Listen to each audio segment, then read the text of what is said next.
अस्सलाम वालेकुम स्टूडेंट्स, कैसे हैं आप लोग। आज हम फ़िज़िक्स चैप्टर 2 मेजरमेंट्स का लास्ट टॉपिक करेंगे इंशाल्लाह।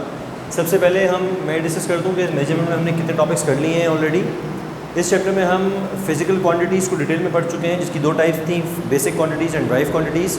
उसके बाद हमने फर्दर जो है यूनिट्स के बारे में पढ़ा था, सिस्टम ऑफ यूनिट्स कितने किस्म के होते हैं, जिसमें हमने FP system, CG system, MK system और सिस्टम इंटरनेशनल यूनिट्स के बारे में पढ़ा था।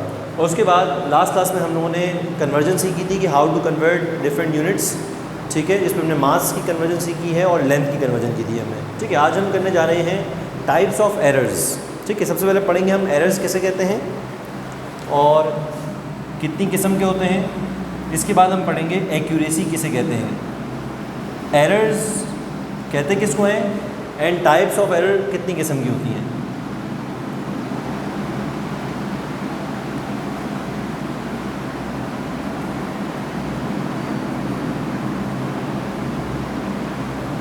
देखिए, फ़िज़िक्स में चूँकि हम मेजरमेंट का सारा जो है फ़िज़िक्स में काम होता है, जितनी भी फ़िज़िकल क्वांटिटीज़ हैं उसे आप मेज़र करते हैं, उसकी डेफिनेशन ही यही होती है कि physical quantities are all those quantities which can be measured, ठीक है। हर वो क्वांटिटी जिसे हम मेजर कर सकें उसे हम फ़िज़िक्स में डील करते हैं, ठीक है। अब अगर हम जब किसी चीज़ को मेजर करेंगे तो उसकी मेजरमेंट में कोई ना कोई एरर डेफिनेटली से आ सकता है। अब ये एरर होता क्या है, ये कैसे अकर होता है किसी भी रीडिंग के अंदर, किसी भी मेजरमेंट के अंदर, और ये इसको डिफ़ाइन कैसे करेंगे, उस बच्चों को डिफ़ाइन कैसे करेंगे। फॉर एग्जांपल, अगर मैं आपसे कहूँ कि इस मार्कर की लेंथ कितनी है, तो एक बच्चा कहता है कि सर इसकी लेंथ है 6.2 इंचेस, फॉर एग्जांपल 6.2 इंचेस, ठीक है। लेकिन दूसरे स्टूडेंट कहता है कि सर मैंने नोट किया इसकी जो क्या कहते हैं लेंथ है वो है 6.4 इंचेस। तो आप देखेंगे डेविएशन आई है, एक डिफरेंस आया है, वेरिएशन आई है। एक ने 6.2 कहा, एक ने 6.4 कहा। एक्चुअल में जो इसकी लेंथ है वो मैंने कैलकुलेट की हुई है, वो 6.3 है। इसका मतलब ये हुआ कि दोनों स्टूडेंट की मेजरमेंट में हल्का हल्का सा डिफरेंस आया फ्रॉम एक्चुअल वैल्यू। यानी एक्चुअल मेजरमेंट जो भी होगी किसी भी चीज़ की, किसी भी क्वांटिटी की जो एक्चुअल वैल्यू होती है, अगर आपकी मेजर की गई वैल्यू उससे थोड़ा सा डिफरेंस में आ जाए, या आपकी मेजर की गई वैल्यू में थोड़ा सा डिफरेंस आएगा as compare to the actual value, इसका मतलब है कि आपकी रीडिंग के अंदर कोई ना कोई एरर मौजूद है। उस एरर के मौजूद होने की बहुत सी वजह हो सकती हैं, वो हम उसकी टाइप्स में फर्दर डिस्कस करेंगे, ठीक है। लेकिन हमें ये बात पता होनी चाहिए कि एरर कहते किसको हैं। तो बच्चों, हमने समझ लिया कि अगर हमारी मेजर वैल्यू और एक्चुअल वैल्यू में थोड़ा सा फ़र्क आ जाए, डिफरेंस आ जाए, तो उसे हम एरर कहते हैं, ठीक है। अब हम इसकी थोड़ी सी डेफिनेशन पढ़ लेते हैं कि एरर हमारे पास क्या होता है। तो error is defined as the difference between the measured and the actual value, ठीक है। मैं लिख रहा हूँ, आप लोग भी लिख लें। An error is defined as the difference between measured and actual value. अभी मैंने आपसे कहा कि किसी भी मेजर्ड वैल्यू, यानी जो हम मेज़र कर रहे हैं, अगर वो एक्चुअल वैल्यू से थोड़ी सी डिफरेंस करके आ जाए, थोड़ी सी चेंज आ जाए, तो हम कहेंगे कि हमारी रीडिंग में एरर आ गया है, ठीक है बच्चों। अब वो रीडिंग में जो एरर आया है उसकी कॉज क्या है, वाई दिस एरर अकर्ड, ठीक है, हमें डिस्कस करना है। इसके लिए मैं आपको टाइप्स ऑफ एरर बताऊँगा कि टाइप्स ऑफ एरर हमने पढ़नी है, 3 किस्म के एरर हमने पढ़ने हैं। पर्सनल एरर, ये वो एरर हैं जो कि हमारी सेंट टेक्स्ट बुक बोर्ड के अंदर मेंशन किए गए हैं। तीनों की टाइप्स आपको मैं वहीं से पढ़ा रहा हूँ, अगर आप देखना चाहें तो। क्लासिफिकेशन ऑफ एरर के अंदर एक होता है पर्सनल एरर, दूसरा है हमारे पास सिस्टमैटिक एरर,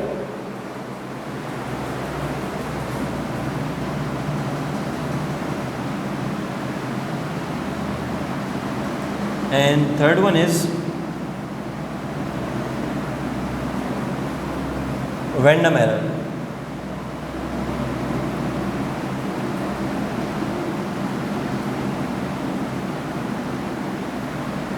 ठीक है, ये 3 किस्म के एरर्स हमारे पास हमारे कोर्स में शामिल हैं।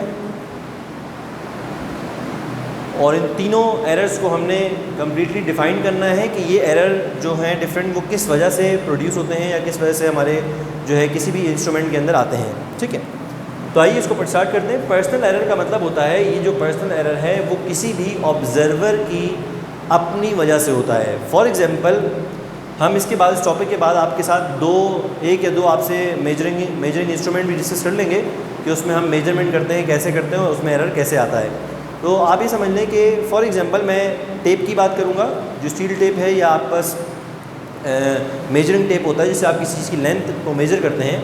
अगर मैं आपसे कह रहा हूँ फॉर एग्ज़ाम्पल इस बोर्ड जो आपके सामने वाइट बोर्ड है, इसकी मुझे लेंथ को मेजर करना है और मैं आपको इसके लिए स्टील टेप दूँ या नॉर्मल टेप दूँ जो आप घरों में यूज़ करते हैं, तो जब आप इसको टेप से इसकी लेंथ को मेज़र करेंगे, बात को बहुत गौर समझिएगा, तो आप अपनी किसी पर्सनल एरर का मतलब तो जो ऑब्जर्वर है, जो मेज़र कर रहा है, जो वैल्यूज़ को किसी भी इंस्ट्रूमेंट के तहत मेज़र कर रहा है, अगर उसकी किसी वजह से उसमें एरर आ जाए तो उसे हम पर्सनल एरर करते हैं, यानी which is due to the tendency of a person to make a number of readings for the same quantity in favour of one particular reading.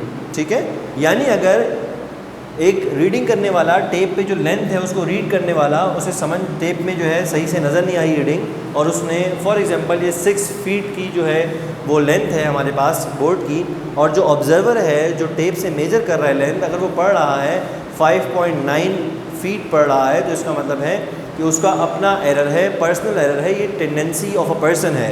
तो पर्सनल एरर हमेशा बच्चों जो है वो टेंडेंसी ऑफ अ पर्सन की वजह से जो एरर आता है, यानी इंडिविजुअल पर्सन जो ऑब्जर्वर है जो रीडिंग ले रहा है इंस्ट्रूमेंट के तहत, उसके देखने में कोई गलती हुई, उसके मेजर करने में कोई गलती हुई, उसे हम कहते हैं पर्सनल एरर।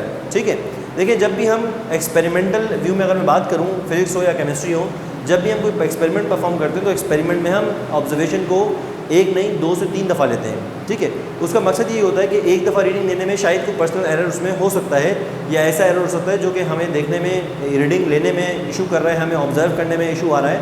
इसी वजह से हम अपनी जब भी रीडिंग लेते हैं, चाहे फिजिक्स है चाहे केमिस्ट्री हो, हम उसमें प्रैक्टिकल या एक्सपेरिमेंट परफॉर्म करते हुए हम 1 से 2 से 3 दफ़ा हम अपने एक्सपेरिमेंट को परफॉर्म करते हैं और मल्टीपल टाइम्स ऑब्जर्वेशन को नोट डाउन करते हैं टू मेक श्योर कि हमारे किसी भी रीडिंग के अंदर, मेजरमेंट के अंदर हमारा पर्सनल एरर शामिल ना हो। ठीक है, तो होपफुली आपको पर्सनल एरर समझ में आ चुका होगा कि personal error is due to the tendency of the person. ठीक है, आप लिख सकते हैं ये जो है इट अराइजेज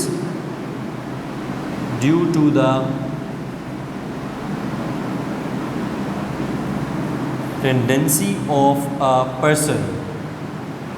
ठीक है, किसी पर्सन की, यानी ऑब्जर्वर कहें, आप पर्सन कहें या ऑब्जर्वर करें, बात एक ही है, to make a number of readings for the same quantity in favour of one particular reason. ठीक है, अब मैं चलने जा रहा हूँ सिस्टमैटिक एरर की तरफ और आपको बताएंगे कि सिस्टमैटिक एरर क्या होता है। ठीक है, उससे पहले एक छोटा सा पैराग्राफ पढ़ लेते हैं हम इसके लिए, पर्सनल एरर को और समझने के लिए, जिसमें वो एग्जाम्पल के थ्रू बताने की कोशिश कर रहे हैं। वो कहता है कि personal error can arise due to making an error in reading a scale, यानी एक ऑब्जर्वर है, एक पर्सन है, उसने मेजरमेंट में स्केल पढ़ने में कोई गलती कर दी।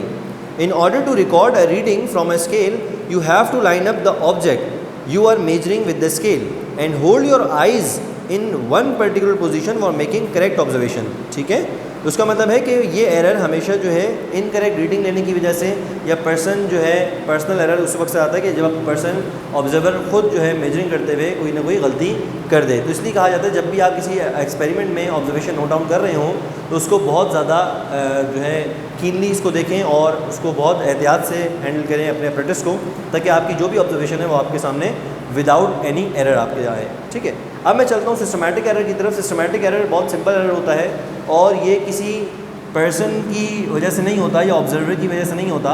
ये एरर मोस्टली जो है आपके पास इंस्ट्रूमेंट में कोई ना कोई ख़राबी होती है, इस वजह से होता है।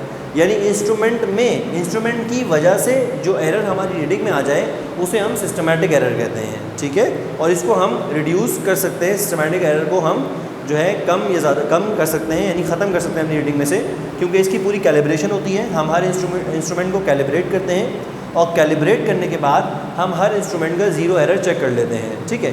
अगर वो ज़ीरो एरर प्लस या माइनस होता है तो हम उसको अपनी रीडिंग में एडजस्ट करवा कर सिस्टमेटिक एरर को ख़त्म कर सकते हैं, ठीक है। इस तरह मैं अभी आप डिस्कस करूँगा आपसे वर्निंग कैलिपर और स्क्रू गेज, तो आपको वो अंदाज़ा हो जाएगा कि किस तरह सिस्टमेटिक एरर को रिमूव किया जा सकता है या किस तरह सिस्टमेटिक एरर जो है वो मेजर किया जा सकता है। तो अगर मैं शॉर्ट वर्डिंग में आपको लिखाऊँ कि वर्ड इज सिस्टमेटिक एरर, तो basically systematic error is only due to the instrument.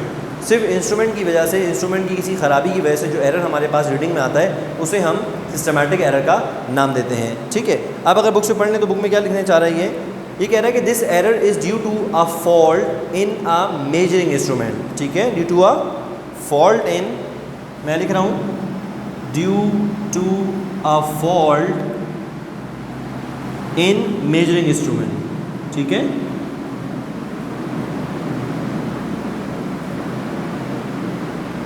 किसी मेजरिंग इंस्ट्रूमेंट में फॉल्ट आने की वजह से कोई भी जो एरर आता है उसे हम सिस्टमेटिक एरर कहते हैं, जबकि ये एरर इंस्ट्रूमेंट की वजह से नहीं होता, पर्सनल एरर इंस्ट्रूमेंट की वजह से नहीं होता। इसमें आपका इंस्ट्रूमेंट बिल्कुल सही होता है, ये ऑब्जर्वर की वजह से होता है कि ऑब्जर्वर जो है कोई गलत रीडिंग नोट कर ले, गलती से कुछ और रीडिंग रीड कर ले, ठीक है, ये उस वजह से होता है। यानी ये पर्सन की एबिलिटी पे डिपेंड करता है। अगर ऑब्जर्वर आपका बहुत ही ज़्यादा तमाम तर प्रोसीजर्स को फॉलो करते हुए रीडिंग को जो है मेजर कर रहा है, उसे इंस्ट्रूमेंट को का यूज़ आता है, उसे पता है कि how to use an instrument to measuring any physical quantity, तो वो इंस्ट्रूमेंट को हैंडल बहुत अच्छे करेगा।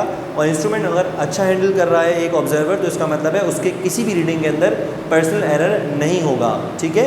लेकिन ये जो एरर है सिस्टमेटिक एरर, इसमें आपका जो पर्सन है वो कितना ही अच्छा क्यों ना हो जाए, वो बहुत ज़्यादा जो है अपनी ऑब्जर्वेशन को ख्याल से लेना शुरू कर दें, ठीक है, उसके बावजूद सिस्टमेटिक एरर आ सकता है। चूँकि सिस्टमेटिक एरर में पर्सनल एरर की कोई गुंजाइश नहीं होती, इसमें पर्सन की कोई गलती नहीं होती या ऑब्जर्वर की कोई गलती नहीं होती, जबकि इसमें किसकी वजह से एरर आता है, सिर्फ और सिर्फ गलत इंस्ट्रूमेंट की वजह से आता है। यानी अगर आप बाज़ार से इंस्ट्रूमेंट लेके आए हैं, कोई भी मेजरिंग जो है, मैं एग्जांपल देता हूँ आपको स्केल की। स्केल में आपके पास फॉर एग्जांपल एक आपने जो है 1 फीट का स्केल ले लिया है जिसमें 12 इंचेस होते हैं। अब आप उस 1 फीट के स्केल से जो है मेजरिंग कर रहे हैं, जिस कंपनी से आपने स्केल बना हुआ उठाया है मेजरिंग स्केल, उस पे इत्तेफाक से 12 जो इंचेस मेंशन थे उसमें से 1 इंच गायब किया हुआ था या उनका मिटा हुआ था, या कोई ऐसी मिस्टेक हो जाए जो कि इंस्ट्रूमेंट की मिस्टेक हो, तो आप तो उसे सही कैलिब्रेट करने जा रहे थे या आप उसे सही नोट करने जा रहे थे, लेकिन चूंकि उसके इंस्ट्रूमेंट में फॉल्ट था, लिहाजा आपकी जो रीडिंग आ रही है वो गलत आ रही है। यानी आपकी रीडिंग में जो गलती आ रही है, जो डिफरेंस आ रहा है, बेसिकली डिफरेंस इज़ द गलती, डिफरेंस इज़ एरर।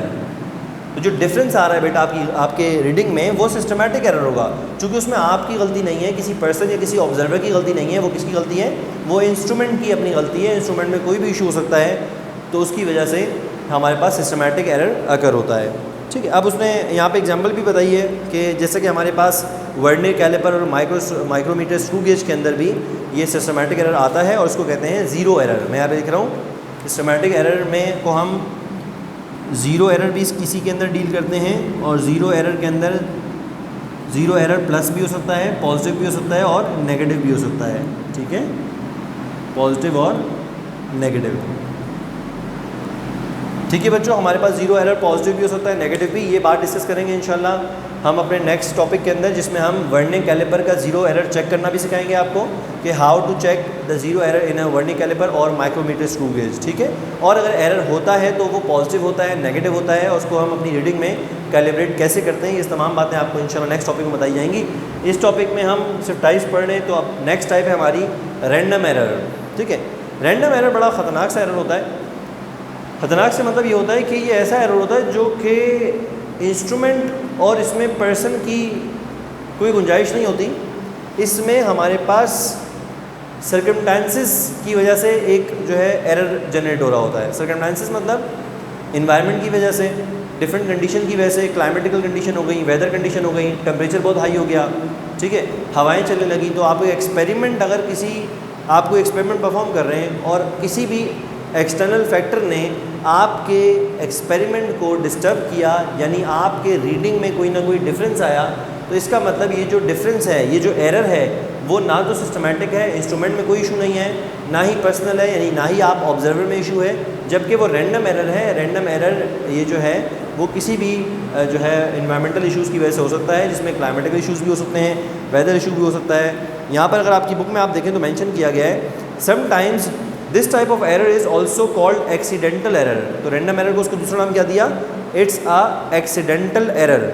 ठीक है, this arises due to the experimental conditions which are at a certain time beyond the control of a person making measurements. यानी ये बता रहा है कि रैंडम एरर मोस्टली तब आता है ड्यू टू एक्सपेरिमेंटल कंडीशंस की वजह से आता है, और उस वक्त जब ये रैंडम एरर जनरेट होता है उस वक्त जो है जो पर्सन हमारा एक्सपेरिमेंट जो परफॉर्म कर रहा होता है या जो मेजरमेंट कर रहा होता है उसके कंट्रोल से बाहर हो जाता है उन चीज़ों को मैनेज करना या उस एरर को ख़त्म करना। ठीक है, ये जो एरर होता है this type of error may be reduce by maintaining certain condition in a laboratory. यानी इस एरर को ख़त्म करने के लिए हमें बाकायदा अपने एक्सपेरिमेंट की जो स्टैंडर्ड कंडीशंस हैं वो लेबॉर्ट्री में देनी पड़ती हैं। मैं इसकी मिसाल आपको ऐसे देता हूँ कि एक सिंपल पेंडुलम का एक्सपेरिमेंट है और सिंपल पेंडुलम में हमने पेंडुलम को हैंग किया हुआ है। ठीक है, अब हम पेंडुलम को हल्का सा जो है वो फोर्स ला के डिस्प्लेस करते हैं और उसका टाइम नोट करते हैं। हमने स्टॉप वॉच ऑन की और हमने उसको ऑन कर दिया, सिंपल पेंडुलम मूव कर रहा है। अचानक जो है बहुत तेज़ हवाएं चलना स्टार्ट होती हैं, तो इसका मतलब है जो मेरा सिंपल पेंडुलम था जिसको मैं बड़े ही ध्यान से हैंडल करते हुए चल रहा था, अब हवा चलने की वजह से सिंपल पेंडुलम हमारा बहुत ज़्यादा मूवमेंट डिस्प्लेस करने लग गया, जो कि due to the external force, जो कि विंड फोर्स है, एक्सटर्नल फोर्स है, उसकी वजह से मेरे सिंपल पेंडुलम बहुत ज़्यादा डिस्प्लेस करना शुरू हो गया। और मेरा जो टाइम आया, जो मेरा टाइम पीरियड मैंने नोट किया स्टॉप वॉच से, वो मैं सही नहीं कैलकुलेट कर सका। इसका मतलब जो एरर है मेरी कैलकुलेशन में, जो एरर आया वो रैंडम एरर है, ये एक्सीडेंटल एरर है। सडन एक हवा का झोंका आया और जो है मेरे सिंपल पेंडुलम का जो टाइम पीरियड था उसमें मेरे रीडिंग में एरर आ गया। तो बेसिकली इस एक्सीडेंटल एरर, इसको कम करने के लिए मैं क्या करूँगा कि मैं ऐसी जगह पे पेंडुलम का एक्सपेरिमेंट परफॉर्म करूँगा जो कि लैब के अंदर होगी, और मैं अपने फैंस वगैरह ऑफ करूँगा और तमाम तरह से फैक्टर्स जो कि मेरे एक्सपेरिमेंटल फैक्टर्स या एक्सपेरिमेंटल कंडीशंस जो ऐसी हैं जो मेरे एक्सपेरिमेंट को डिस्टर्ब कर सकती हैं और रैंडम एरर को क्रिएट कर सकती हैं, उनको मैं कम से कम करने की कोशिश करूँगा। यही एक रास्ता है कि हम रैंडम एरर को ख़त्म कर सकते हैं। ठीक है बच्चों, वरना रैंडम एरर किसकी वजह से आता है, एक्सपेरिमेंटल कंडीशंस की वजह से आता है। मैं लिख रहा हूँ ड्यू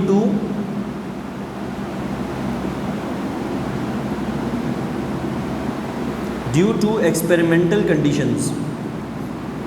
ठीक है, इनको कंट्रोल करना पर्सन के जो है वो इख्तियार में नहीं होता।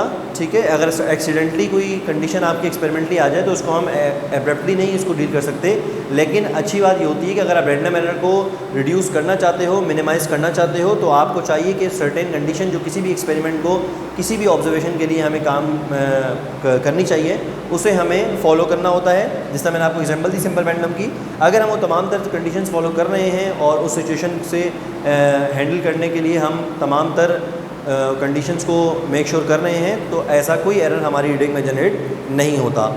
ठीक है, ये थी बच्चों हमारे पास टाइप्स ऑफ एरर। हल्का सा इसको थोड़ा जल्दी से ब्रीफ कर देते हैं। फाइनली एरर क्या होता है बेटा, मेजरमेंट के अंदर हमेशा एरर आ सकता है।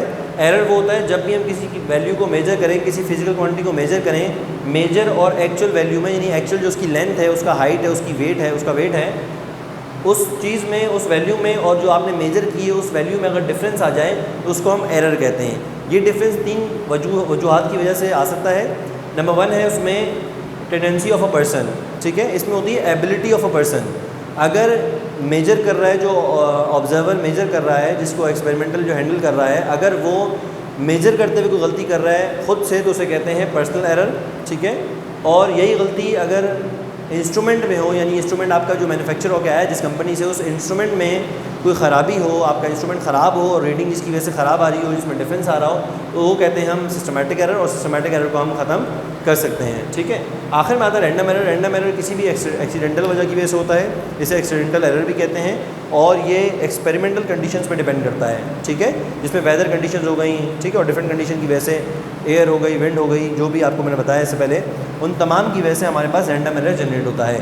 रैंडम एरर अगर आप चाहते हैं कम से कम हो जाए, तो हमें चाहिए कि हम वो कंडीशन दें जिस भी एक्सपेरिमेंट के लिए जो सूटेबल कंडीशन है, हमें वो उसको फराम करनी चाहिए। तो ये हमारा एरर्स का छोटा सा टॉपिक था। इसके बाद मैं एक फ़र्दर चीज़ समझानी है आपको, एरर्स एंड एक्यूरेसी आज कर रहे थे हम, तो अब मैं आ रहा हूँ एक्यूरेसी के ऊपर, और अब आपको इसकी डेफिनेशन बताएंगे कि what do you mean by accuracy.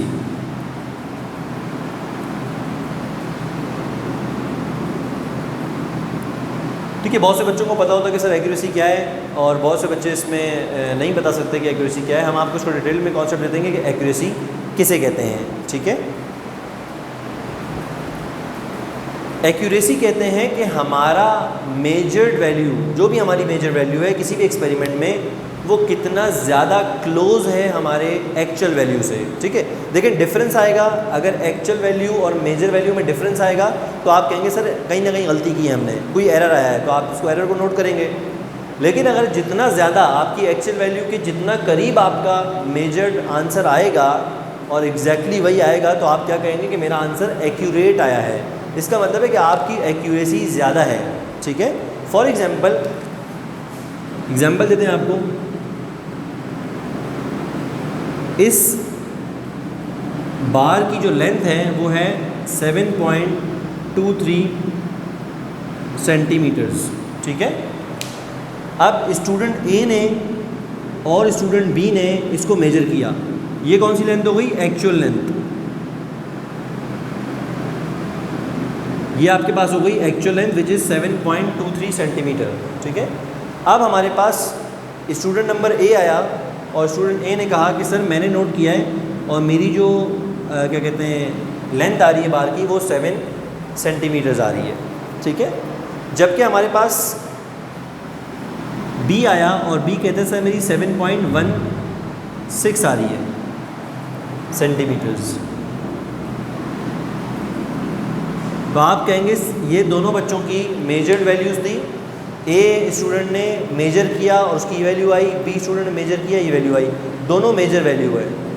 दोनों मेजर वैल्यू में से क्लोजेस्ट कौन सी है, सबसे ज़्यादा करीब कौन सी है? तो आप बोलेंगे सर स्टूडेंट बी जो है वो कुछ हद तक एक्यूरेट है, यानी उसकी ज़्यादा एक्यूरेसी है, वो ज़्यादा एक्यूरेट है, जबकि ए जो बच्चा है, ए स्टूडेंट है, वो थोड़ा सा लेस एक्यूरेट है, चूँकि उसका डिफरेंस ज़्यादा आ रहा है। मेजर्ड और एक्यूरेट वैल्यू में, सॉरी मेजर्ड और एक्चुअल वैल्यू में उसका डिफरेंस ज़्यादा आ रहा है।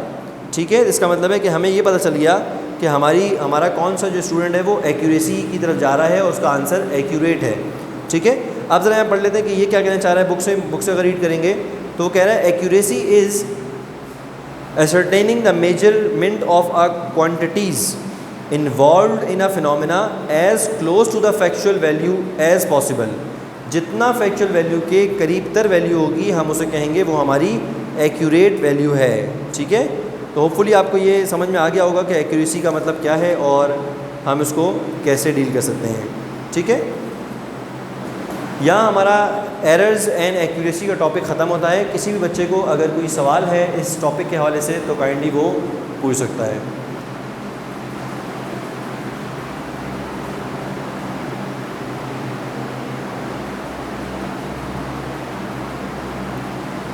ठीक है स्टूडेंट्स, तो हम इंशाल्लाह आपसे नेक्स्ट क्लास में मिलते हैं और नए टॉपिक के साथ, जो होगा हमारा इस चैप्टर का last topic which is measuring instruments, और उसमें हम पढ़ेंगे वर्नियर कैलिपर और माइक्रोमीटर स्क्रू गेज। ठीक है, तब तक के लिए आपको इजाज़त दें। अल्लाह हाफ़िज़।